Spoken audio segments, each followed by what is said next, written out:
82 ವರ್ಷದ ಬಾಲಿವುಡ್ ನಟ ಅಮಿತಾಬ್ ಬಚ್ಚನ್ ಈ ವಯಸ್ಸಿನಲ್ಲಿಯೂ ಬಹು ಬೇಡಿಕೆಯ ಹಾಗೂ ಬ್ಯುಸಿಯಾಗಿರುವ ನಟನಾಗಿದ್ದಾರೆ.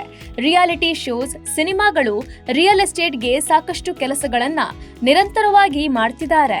ಇವತ್ತು ಬಚ್ಚನ್ ವಿಷಯ ಯಾಕಪ್ಪ ಅಂದ್ರೆ 2024-25ನೇ ಸಾಲಿನಲ್ಲಿ 120 ಕೋಟಿ ರೂಪಾಯಿ ತೆರಿಗೆ ಪಾವತಿಸಿ ಇಡೀ ದೇಶದ ಗಮನ ಸೆಳೆದಿದ್ದಾರೆ.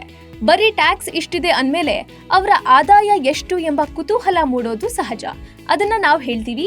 ಅದಕ್ಕೂ ಮೊದಲು ಬಾಸ್ ಟಿವಿನ ಸಬ್ಸ್ಕ್ರೈಬ್ ಮಾಡೋದು ಮರಿಬೇಡಿ. ಅಮಿತಾಬ್ ಬಚ್ಚನ್ ಅವರು ಭಾರತೀಯ ಚಿತ್ರರಂಗದ ದುಬಾರಿ ನಟರಲ್ಲಿ ಒಬ್ರು.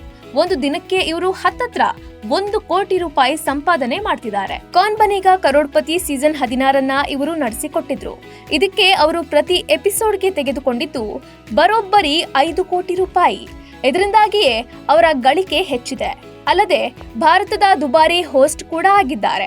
ಇನ್ನು ಇದರ ಜೊತೆಗೆ ಸಿನಿಮಾಗಳು, ಬ್ರ್ಯಾಂಡ್ ಪ್ರಮೋಷನ್ ಮೂಲಕವೂ ಅರ್ನ್ ಮಾಡ್ತಿದ್ದಾರೆ. ಇವೆಲ್ಲದರಿಂದಾಗಿ ಕಳೆದ ವರ್ಷ ಬರೋಬ್ಬರಿ 350 ಕೋಟಿ ರೂಪಾಯಿ ಗಳಿಕೆ ಮಾಡಿದ್ದಾರೆ. ಅಂದ್ರೆ ಒಂದು ದಿನಕ್ಕೆ ಅವರ ಆದಾಯ ಬರೋಬ್ಬರಿ 95 ಲಕ್ಷ ರೂಪಾಯಿ. ಹೀಗಾಗಿ 120 ಕೋಟಿ ರೂಪಾಯಿ ತೆರಿಗೆ ಪಾವತಿ ಮಾಡಿದ್ದಾರೆ.